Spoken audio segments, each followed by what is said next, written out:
Bismillahirrahmanirrahim. Assalamualaikum warahmatullahi wabarakatuh. Perkenalkan, nama saya Dera Anggiana Ruspandi, mahasiswa program studi manajemen eh, pasca sarjana.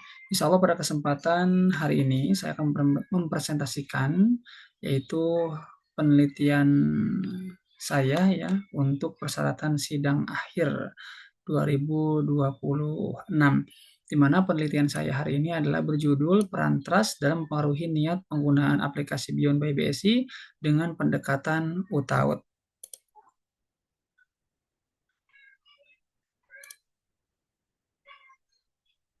Baik, yang pertama adalah latar belakang.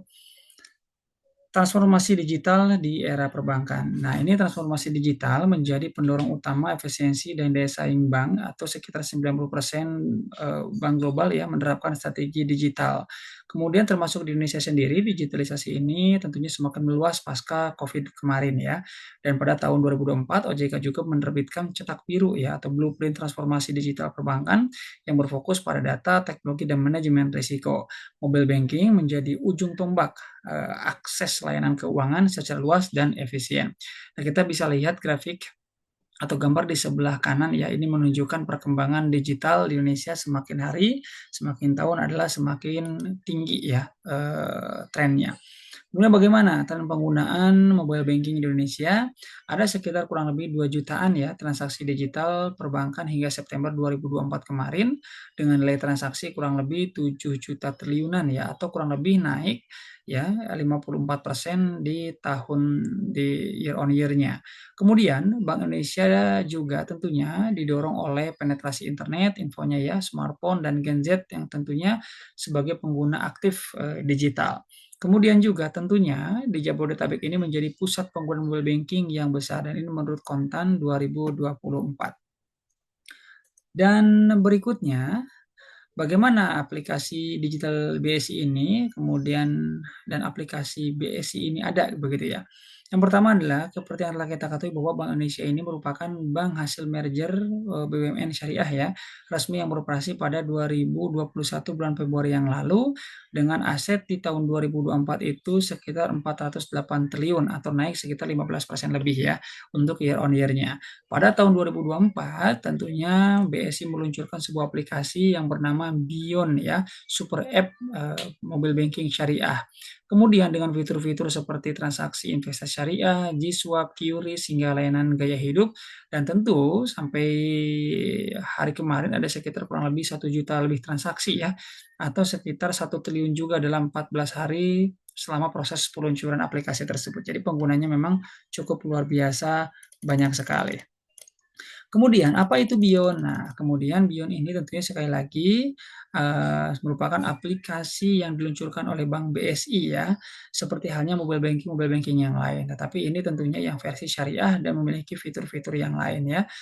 Seperti halnya bank-bank yang lain, tentunya ada transfer rekening, pembayaran tagihan, listrik, internet, hingga pembelian pulsa ya. Tetapi tentu dalam ini yang membedakan adalah seperti ada sukuk, tabungan emas, deposito syariah, dan lain sebagainya.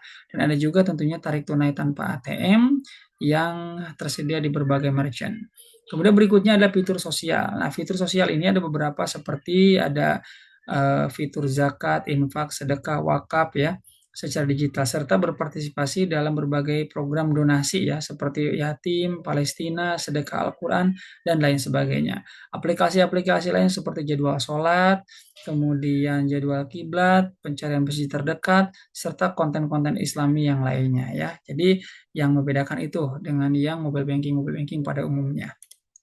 Kemudian berikutnya, nah ini dia, ada kemarin pada tahun 2023 setelah adanya serangan cyber ya, krisis keamanan dan dampak kepercayaan. Nah, pada Mei 2023 kemarin, BSI sempat diserang oleh ransomware dan ini sudah lumayan terkenal ya. Kemudian survei mengatakan bahwa 62% nasabah ragu kembali menggunakan layanan digital Bank BSI. Penurunan penggunaan Bion sebesar 23% dalam 2 minggu setelah serangan ya. Kemudian faktor penentu seperti trust, transparansi, kecepatan pemulihan sistem, dan lain sebagainya ini menjadi faktor utama ya. Dan kemudian fokus penelitian dari masalah-masalah tersebut, fokus penelitian dan kajian ini adalah pendekatannya menggunakan teori UTAUT atau teori Unified Theory of Asset acceptance and use of technology atau UTAUT ya, yang keduanya. Kemudian, ini tentu memberikan kerangka kerja yang komprehensif dan relevan untuk memahami faktor-faktor apa saja yang mempengaruhi niat atau perilaku seseorang atau individu dalam mengadopsi teknologi, termasuk mobile banking. Nah, tujuannya adalah untuk mengkaji faktor-faktor yang mempengaruhi niat pengguna mobile banking pasca insiden keamanan kemarin. Yang berikutnya ada penambahan faktor trust sebagai faktor kunci ya. Dan topik penelitian ini tentunya masih terbatas hingga saat ini penelitian yang secara khusus mengantisipasi dan mengevaluasi bagaimana merespon gangguan keamanan, emang ini belum terlalu banyak sehingga saya meneliti terkait masalah ini. Kemudian berikutnya, apa saja rumusan masalahnya? Ada kurang lebih sekitar 14 masalah ya. Apakah performan ekspektasi ya memiliki pengaruh positif terhadap behavior intention, kemudian ini yang directnya ya, kemudian juga apakah effort efekasi juga berpengaruh, social influence, kemudian apakah juga social influence juga berpengaruh terhadap trust ya, kemudian berikutnya ada price value, juga habit, trust, apakah itu juga memiliki pengaruh terhadap behavior intention atau niat orang untuk menggunakan barang tersebut ya. Nah, yang kedelapan adalah bagaimana juga tentunya behavior intention memiliki pengaruh positif atau tidak gitu ya terhadap use behavior atau penggunaan secara langsung. Begitupun tujuan penelitiannya pun sama. Dan berikutnya adalah ada rumusan masalah yang indirectnya ya. Apakah behavior intention ini memediasi seluruh performance seperti performance efektasi terhadap use behavior, kemudian behavior intention juga apakah memediasi effort efektasi terhadap use behavior, apakah behavior intention juga berpengaruh atau memediasi social influence terhadap use behavior. Berikutnya, apakah trust berpengaruh terhadap social influence terhadap behavior intention? Berikutnya juga ada behavior intention memediasi pengaruh price value terhadap use behavior. Apakah yang terakhir, behavior intention memediasi pengaruh habit terhadap use behavior terhadap penggunaan aplikasi by BSI. Dari bab 1 tadi, rumusan masalah tadi tentunya selanjutnya adalah memasuki tinjauan pustaka. Nah, yang pertama terkait pengertian secara umum apa itu performan efektasi. Performan efektasi ini tentu adalah harapan kinerja yang merupakan salah satu konstruksi utama dalam teori penerimaan teknologi yang didefinisikan sebagai sejauh mana individu percaya menggunakan sesuatu sistem akan membantu mereka mencapai keinginan begitu ya. Kemudian apa yang disebut dengan effort efektasi? Nah, kalau ini pengertiannya adalah tentu effort efektivitas itu sejauh mana tentunya aplikasi tersebut itu memudahkan orang untuk menggunakannya ya, seperti ke fiturnya seperti apa, sistemnya mudah dipahami atau tidak, sistemnya rumit atau tidak begitu ya. Nah, berikutnya yang ketiga adalah social influence. Nah, bagaimana apakah pengaruh sosial juga tentunya mempengaruhi individu untuk menggunakan aplikasi tersebut? Kalau price value, bagaimana tentu harga ini apakah menentukan gitu ya biaya yang dikeluarkan dengan manfaat yang dia peroleh begitu, di mana di dalamnya ada quality, price, dan value. Dan yang berikutnya adalah tentang habit ya. Nah, perilaku habit ini tentu perilaku otomatis akibat penggunaan teknologi berulang ya. Apakah tentu habit juga kebiasaan kita menggunakan mobile banking lain juga akan mempengaruhi untuk menggunakan Beyond gitu atau tidak katanya. Dan yang keenam ada trust. Tentu ini sangat berpengaruh ya. Apakah trust juga mempengaruhi orang untuk menggunakan aplikasi Beyond? Berikutnya ada behavior intention. Nah, ini adalah keinginan sadar untuk menggunakan teknologi di masa yang akan datang. Hanya baru berupa keinginan, niat begitu ya. Sementara use behavior biasanya dipengaruhi oleh frekuensi, variasi aktual dalam menggunakan aplikasi sudah benar-benar menggunakan begitu aplikasi tersebut. Baik, kemudian dari beberapa landasan teori tadi ya, maka terdapatlah hipotesis beberapa penelitian terdahulu ya, di mana di sini ada penelitian tentang apa namanya performance ekspektasi, effort ekspektasi, social influence terhadap trust ya, price value, habit, trust, behavior, intention. Alhamdulillah ini mendapatkan penelitian-penelitian terdahulunya adalah bersifat berpengaruh ya, semuanya terhadap variabel dependennya ya. Ada beberapa penelitian seperti apa namanya misalkan di platform investasi ada Husain ya, tahun 2023 juga pernah meneliti dan lain sebagainya. Nah, kemudian berikutnya ada juga hipotesis penelitian terdahulu juga tentunya yang dilakukan oleh beberapa peneliti ya, bahwa ternyata sudah dilakukan penelitian juga bahwa performa investasi yang melalui behavior intention ke use behavior juga sudah pernah diteliti dan hasilnya memang memediasi rata-rata memediasi ya pengaruhnya langsung ya. Nah, kemudian berikutnya sehingga muncullah kerangka teorinya ya seperti ini teori utautnya. Kemudian kita masuk ke bab 3. Nah, di bab 3 ini kita ada metodologi penelitian. Waktu penelitian dalam proses ini tentu ya, karena kemarin kita habis ujian sidang proposal begitu di bulan Juni kalau tidak salah, maka penelitian ini dilakukan dari bulan Juni 2025 kemarin ya sampai dengan bulan ini tentunya. Di mana tentunya dilakukan menggunakan kuesioner, dibuat melalui Google Form. Selanjutnya peneliti akan mendistribusikan kuesioner tersebut kepada responden yang memenuhi kriteria tertentu, termasuk mereka tentu yang berdomisili di Jakarta. Desain penelitiannya adalah menggunakan desain consultative research sebagaimana dikemukakan oleh Malhotra, yaitu desain penelitian yang bertujuan untuk menggunakan hipotesis dan memberikan kesimpulan yang dapat digeneralisasi mengenai suatu fenomena pemasaran. Dan berikutnya, populasinya adalah populasi mereka yang tinggal di wilayah berdomisili di wilayah DKI Jakarta dan yang sudah pernah menggunakan layanan BSI Mobile Banking. Sampelnya yaitu tentu pemilihan Provinsi DKI Jakarta pada data menunjukkan bahwa wilayah Jabodetabek ini memiliki persentase yang tinggi pengguna mobile banking Indonesia, yaitu mencapai 91%. Harus berusia minimal 17 tahun ya, sebagaimana syarat membuka rekening ya. Kalau berikutnya jumlah responden yang ditargetkan adalah 432 orang. Ini mengingat ya, menurut penelitian HIRE 2013, mengingat penelitian ini menggunakan 72 indikator, maka 72 dikali 6 minimalnya kan 5 ya. Nah, ini dikali 6 dilebihin jadi dapatlah 432 responden. Nah, kemudian teknik pengumpulan datanya, tadi ya penyebaran kuesioner, di mana kuesioner tersebut berupa skala Likert, ya, yang tidak setuju kita kasih nilai 1, dan sangat setuju kita kasih nilai 5. Kemudian berikutnya teknik analisis data ya. Teknik analisis ini menggunakan SEM ya atau Structural Equation Modeling ya dengan pendekatan SEM PLS. Kenapa milih ini? Karena yang pertama adalah mampu menganalisis hubungan kompleks antar variabel, tidak mensyaratkan numeritas data, cocok untuk model dengan banyak konstruk, dan tentu yang keempat adalah indikator memperhitungkan measurement error-nya. Nah, di mana tahapan-tahapannya ada evaluasi model pengukuran, evaluasi model struktural, dan uji hipotesis. Berikutnya, apa yang disebut dengan model pengukuran. Nah, ini tentu memastikan setiap indikator mampu mempresentasikan variabel laten ya, di mana konvergennya minimal lebih dari 0,7. Ada juga tentu validitas diskriminan menggunakan kriteria Forner-Locker ya atau HTMT biasanya ya. Dan ini tentu korelasinya antar konstruk menunjukkan konstruk tidak tumpang tindih begitu ya. Dan terakhir ada namanya uji reliabilitas untuk melihat convert alpha-nya ada berapa, composite reliability-nya nanti ada berapa bisa kelihatan.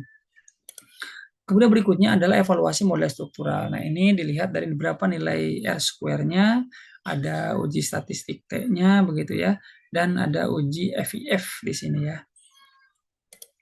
Kemudian berikutnya ada uji hipotesis. Uji hipotesis ini tuh dilakukan melalui bootstrapping ya, di mana p-value minimal harus kurang dari 0,05 begitu ya. Dengan p-value juga sama yang tidak langsung ataupun yang langsung gitu ya.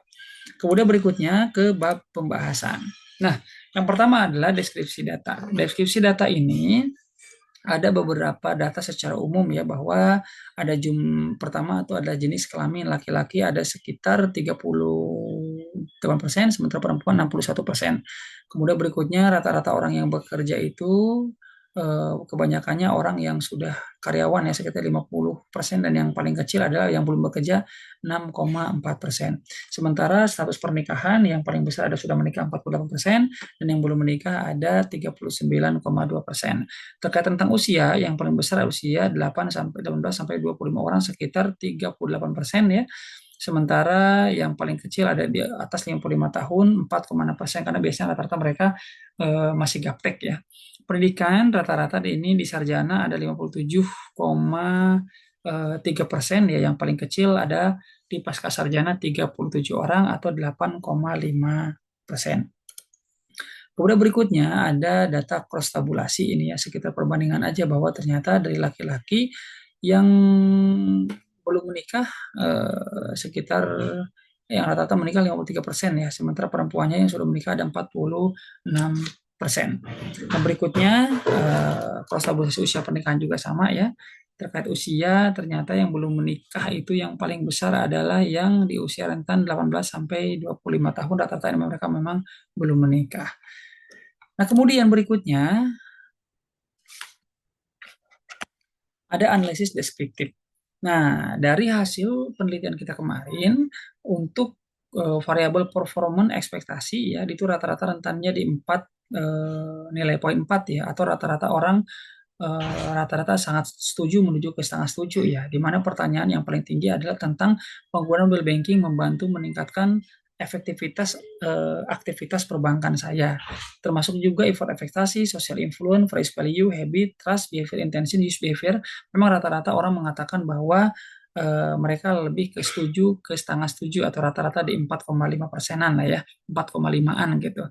Nah, ini tentu interpretasinya mengatakan bahwa memang manfaat aplikasi dirasakan sangat tinggi ya, contohnya kemudian aplikasi dinilai sangat mudah, dukungan sosial juga kuat, nilai manfaat dianggap sepadan, kebiasaan penggunaan sangat tinggi, tingkat kepercayaan juga tinggi, nilai penggunaan juga sangat kuat, dan perilaku penggunaan juga sangat tinggi ya. Nah, kemudian berikutnya baru hasil. Baik, yang pertama tadi setelah itu data kita peroleh gitu begitu ya, baru kita mengukur hasilnya seperti apa. Yang pertama ada uji model pengukuran namanya atau loading factor begitu ya. Di mana tadi minimal loading factor itu ada 0,7 0,7 ya nilainya, dan ini rata-rata alhamdulillah per variabel di atas 0,7 semua, sehingga data yang dihasilkan dari wawancara tadi nilainya valid semua. Berdasarkan hasil penguji model pengukuran auto model ya, seluruh indikator berada di 0,7 sehingga dapat nyatakan valid secara konvergen. Nah, kemudian berikutnya dari data tersebut kita dapatlah namanya model penelitian seperti ini begitu ya. Model penelitian di setiap ada kurang lebih 8 indikator di mana di dalam ada 6 variabel, di mana di dalamnya ada 9 indikator pertanyaan. Nah, kemudian setelah mengecek itu maka dicek kembali ada discriminant validity-nya ya. Nah, discriminant validity ini tentu merupakan metode digunakan untuk menilai sejauh mana suatu konstruk dapat membedakan secara empiris dari konstruk lainnya dalam sebuah model penelitian. Pengujian validitas diskriminan dilakukan menilai cross-loading atau menggunakan pendekatan yaitu corner locker dan rasio HTMT. Nah, ini nilai corner lockernya alhamdulillah bagus semua ya, nilainya lebih tinggi dibandingkan dengan variabel-variabel yang lainnya. Semisal intention behavior 0,87, effort investasi nilainya besar di 8,99, kemudian habit juga nilainya lebih besar, sebelah kanan 8,8 dan lain sebagainya. Ini berarti sudah memenuhi kriteria. Berikutnya adalah uji reliabilitas. Nah, uji reliabilitas ini tentu bertujuan untuk mengukur tingkat konsistensi antar indikator dalam setiap konstruk ya. Di sini dapat dilihat ya bahwa tadi sudah dikatakan bahwa nilai convert alfanya ya harus di atas 0,7, dan alhamdulillah di sini nilainya 0,7 semua, dan nilai AP-nya atau rata-rata variannya yaitu 0,5 di sini semua alhamdulillah di atas 0,5 semua nilai, sehingga nilai convert alpha menunjukkan bahwa indikator dalam masing-masing konstruk memiliki tingkat konsisten yang sangat baik. Sementara composite reliability menegaskan bahwa konstruk dalam model memiliki reliabilitas yang tinggi dan mampu mengukur variabel laten secara konsisten. Dan terakhir, AV-nya mengindikasikan bahwa setiap konstruk mampu menjelaskan lebih dari 50% variasi indikator-indikatornya. Jadi alhamdulillah nilainya valid semua. Nah, berikutnya adalah uji struktural model. Yang pertama diukur itu adalah dalam konteks ini ya nilai R square atau R kuadrat ya sebesar 0,75 dikategorikan sangat kuat, 0,5 tergolong moderat, sedangkan di bawah 0,25 termasuk kategori yang lemah. Nah, dapat disimpulkan bahwa nilai R-square seluruh variabel berada di kategori kuat ya, menunjukkan kemampuan menjelaskan model intention behavior misalkan dapat sekitar 84,5%, variasi dapat dijelaskan oleh variabel-variabel independen dalam model tersebut. Kemudian trust memiliki 57%-an ya, dapat dipengaruhi oleh variabel dalam model. Kemudian berikutnya use behavior juga sama, sekitar 60,2%, variasinya dapat dijelaskan oleh variabel independen tersebut. Dan nilai R-square adjust ya, yang relatif sama dengan R-square mengindikasikan bahwa model penelitian stabil dan tidak mengalami bias signifikan akibat jumlah prediktor. Nah, berikutnya adalah uji hipotesis. Uji hipotesis itu ada dua. Yang pertama adalah uji yang indirect ya. Mohon maaf, yang direct effect yang pengaruh langsung. Hasil menunjukkan bahwa directnya, misalkan contoh use behavior, intention behavior terhadap use behavior, semuanya rata-rata di bawah 0,05 sehingga value-nya menunjukkan pengaruh yang signifikan ya. Dan alhamdulillah ini tentu menunjukkan bahwa variabel-variabelnya signifikan semua dan tidak ada yang ditolak. Kemudian berikutnya ada juga yang indirect effect. Indirect pun sama begitu. Yang pertama misalkan effort efektivitas terhadap use behavior melalui intention behavior juga sama dinilai value-nya 0,042. Begitupun seterusnya nilai value-nya kecil semua di bawah 0,05. Sehingga dapat disimpulkan bahwa yang pertama performan ekspektasi ya memiliki pengaruh positif ya, sehingga penjelasannya adalah persepsi manfaat, efisiensi dan peningkatan kerja Bion meningkatkan nilai penggunanya. Sementara berikutnya effort efektivitas ya berpengaruh positif juga sama, kemudahan penggunaan ya seperti navigasi intuitif dan AI ramah pengguna meningkatkan niat penggunaan tersebut. Kemudian social influence juga sama. Ini menandakan bahwa ternyata rekomendasi keluarga, teman, komunitas menurunkan persepsi risiko pasca insiden cyber. Dan berikutnya adalah keseimbangan manfaat seperti biaya promo, cashback, efisiensi juga ternyata meningkatkan niat orang untuk menggunakan aplikasi tersebut, termasuk kebiasaan-kebiasaan penggunaan berulang membentuk niat juga, jadi ada niatnya untuk penggunaan berkelanjutan. Terakhir, ternyata keamanan, perlindungan data, dan keandalan sistem memperkuat niat orang untuk menggunakan aplikasi tersebut pasca insiden. Dan yang berikutnya terakhir adalah ini pengaruh yang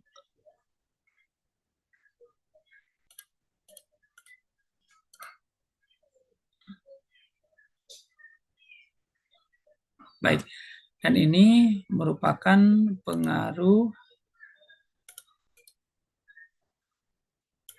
sebentar.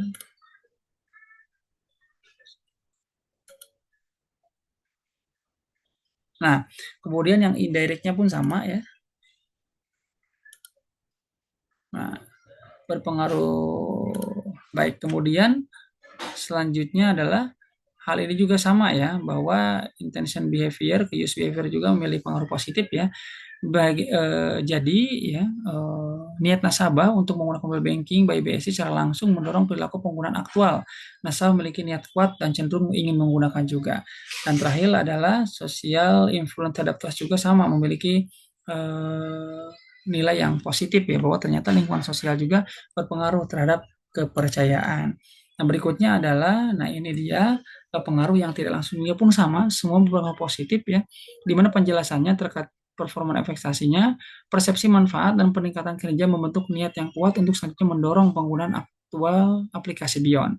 Kemudahan menggunakan penggunaan niat sehingga pengguna terdorong menggunakan aplikasi secara konsisten. Social influence-nya ya, dorongan sosial membentuk niat pengguna juga yang berdampak pada perilaku penggunaan aktual.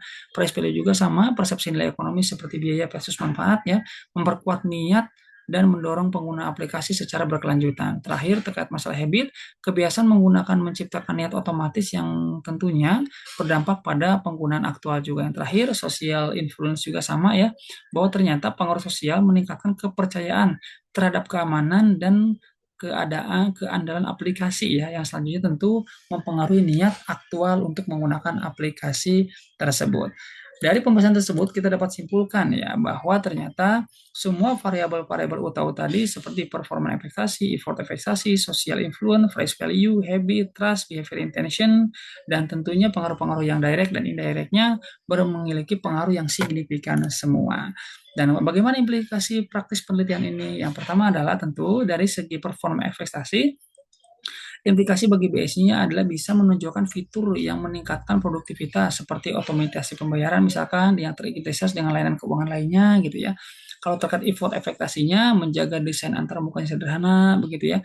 Terus kemudian berikutnya adalah navigasi yang jelas gitu ya dan stabilitas sistemnya juga harus diperkuat. Bagaimana terkait social influence-nya harus mengembangkan promosi berbasis komunitas, testimoni gitu ya dan ada program referral yang lainnya. Terkait price value-nya harus menjaga biaya yang tetap kompetitif, transparan, dan memperkuat value of money-nya. Yang berikutnya terkait habit, kita bisa meningkatkan user engagement ya melalui peningkatan tagihan, program layanan, dan fitur-fitur yang rutin lainnya. Kemudian sisi trust-nya memperkuat keamanan cyber, transparansi, dan lain sebagainya. Kemudian bagaimana terkait intention behavior-nya begitu ya. Ini tentu untuk harus menghadirkan inovasi fitur yang relevan dan terintegrasi dengan layanan digital syariah. Terkait use behavior-nya, pertanyaan sekitar 68% itu responden sering menggunakan Beyond begitu ya, meningkatkan user experience melalui layanan cepat, stabil, dan dukungan pelanggan yang lebih responsif gitu ya. Kemudian bagaimana implikasi praktis penelitiannya? Dan penelitian ini tentu menegaskan sekali lagi ternyata relevan dengan model UTAUT yang diadopsi untuk mobile banking by BSI ya, seperti variabel tadi performa efektivitas, effort efektivitas, social influence, price value, habit, dan lain sebagainya tentu mempengaruhi intention behavior. Temuan ini tentu menunjukkan bahwa adopsi teknologi tidak hanya mempengaruhi manfaat dan kemudahan, tapi juga dipengaruhi oleh kebiasaan dan kepercayaan penggunanya. Kemudian saran teknis untuk penelitian ini yang pertama adalah untuk tingkatkan saran praktisnya ya, fitur ya tadi ya, kompetitif, transparansi yang memperkuat aplikasi Beyond gitu ya. Kemudian sarannya itu adalah sederhanakan aplikasinya supaya mudah begitu ya.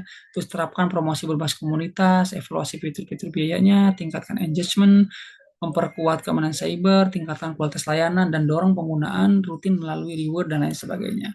Kalau saran teoritisnya, ya ke depan tentu penelitian ini disarankan menambahkan variabel-variabel lain yang memiliki pengaruh yang lebih ya.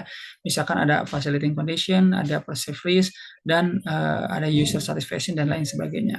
Kemudian juga tentu tidak terbatas hanya wilayah Jakarta saja, tapi mungkin bisa jadi nanti ke wilayah-wilayah tertentu ya. Sehingga variabel determinan seperti usia, demografi itu bisa dimasukkan ke bagian penelitian. Kemudian tentu disarankan juga untuk menggunakan revelasi terbaru dan data empiris yang lebih beragam seperti data penggunaan aktual, wawancara, dan lain sebagainya. Itu tadi pembahasan yang bisa saya sampaikan tentunya untuk memenuhi salah satu tugas akhir ya, sidang akhir manajemen S2. Sekian, wassalamualaikum warahmatullahi wabarakatuh.